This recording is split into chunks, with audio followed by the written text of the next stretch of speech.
Lagi mo bang namimiss ang mga pagkaing Pinoy kapag nagta-travel ka abroad?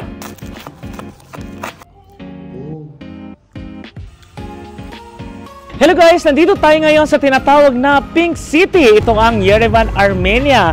At today ay makakasama natin at makikilala ang ilan sa mga kilalang mga Pilipino na dito na sila nakatira for how many years? And uunahin natin ang isang kababayan natin na 8 years nang nagsistay dito. Nanggaling siya sa Dubai, lumipat ng Lebanon at naging permanent resident ng Armenia. Nagbukas siya ng isang food business. Yan, mayroon siyang online delivery. Pero paano niya kaya hinarap ang buhay nung panahon ng pandemya? At higit sa lahat, paano siya nakabangon? Kaya ngayon, makakasama natin si Ate Rochelle ng Mamitas Filipino Cuisine. Ang Armenia ang isa sa mga puntahan ng mga Pilipino maaring galing sa Dubai o sa ibang parte ng Middle East para maging tourist. Ayan, ang iba naman ay nandito para mag-exit. Kaya naman sobrang daming Pilipino dito ang mayat-maya na lang pumapasok at lumalabas dahil nai-enjoy nila dito ang snow, masasarap na pagkain, very friendly na mga locals at yun na nga, may mga Pilipino nagtatrabaho dito at nagbubukas ng mga negosyo. Kaya naman sa dami ng mga Pilipino na nag-travel sa Armenia, kilalang kilala ang Mamitas Filipino Cuisine kapag nagki-crave sila ng mga pagkaing Pinoy. Very easy pa to order kasi nga available lang para magpa-deliver online.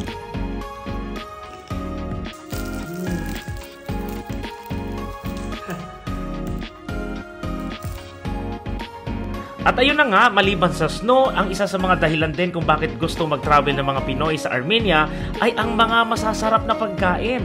Halos lahat ng mga ingredients dito ay fresh. Kaya naman today, kasama natin sa Ate Rochelle para pumasyal tayo sa palengke kung saan sa bumibili ng mga ingredients, gulay at karne.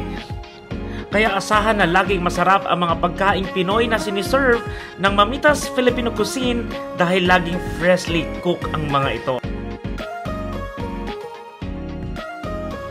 Ko mahilig lang talaga ako magluto kasi nung nasa Lebanon ako, lahat ng mga kasama ko sa mga co-worker ko, pinagluluto ko sila. Every Sunday nagluluto talaga ako. Parang share a blessing, you know? Hanggang sa tinatawag nila akong mamitas, kahit matanda sa akin.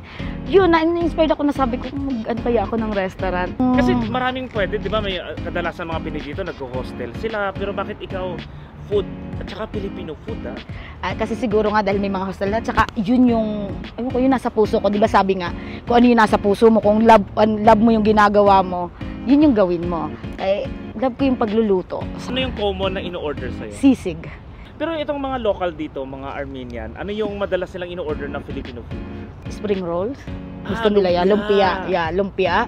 At saka yung pansit natin. Nagsimula nga si Ate Rochelle ng kanyang isang online platform lang ng kanyang negosyo. So karamihan sa mga Pilipino na nandito ay umu-order doon kapag namimiss nila ang mga Filipino food.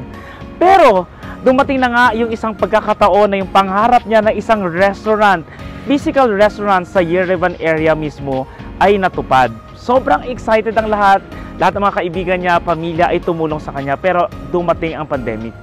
Nung una kasi hindi ko na-feel kahit pandemic kasi ang dami kong kliyente. 6 months, sinara lahat. Of course, bawal ang tour, wala nang tour, wala nang ano. Nag-decide ako magsara kasi walang tourist, wala nang lahat, pinauwi na yung iba, bawal nang lumabas. Tapos nung time na talaga lahat pinagbawal, kaya ayun, nag-decide na ako ng isara. Nag-start ako maghanap ng nag-work. Nakita kong okay na ulit, naging okay na yung mga tourist, mga ganyan, okay na. Umalis na, nag-alis na ako doon, nag-resign, and then nag-start ulit ako na step by step na mag-open ng restaurant. Kaya naman sa pangalawang pagkakataon, itinuloy ni Ate Rochelle ang Mamitas Filipino Cuisine dito sa Armenia. Ngayon okay naman talaga, as in okay na okay. Kasi nga ang dami ng tourist, ang dami ng tumatawag sa akin. Tinatanong nila kung saan yung ano. Ay nahanap talaga nila yung Pilipino kasi na-miss daw nila, lalo na galing Middle East. Kaya yun, okay naman yung business ngayon. Honestly talaga, nagustuhan ko dito, peace of mind. I have peace of mind. At saka yung living dito parang, alam mo yun, parang napakakalma. Kaya naman ngayon, ready to serve na ang Mamitas Filipino Cuisine sa lahat ng mga Pilipino na gustong mag-travel dito sa Yerevan, Armenia, maaring galing man sa United Arab Emirates, Qatar, Saudi Arabia at kung saan man. Hello mga viewers!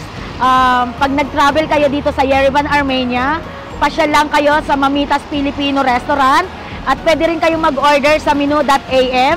Maraming salamat po. At yan ang isa sa mga inspiring na mga Filipino stories dito sa Armenia. Maari tayong mangarap, maari nating matupad ito. Kailangan lang samahan ng sipag at tiyaga syempre. Katulad nga ni Ate Rochelle, no, dumana siya na mabuo ang kanyang pangarap. Nawasak ng pandemya at dahil nga sa ngalan ng kanyang pamilya ay lumaban siya, tumayo at narito na siya ulit. Buhay na naman ang Mamitas Filipino Cuisine dito sa Yerevan, Armenia.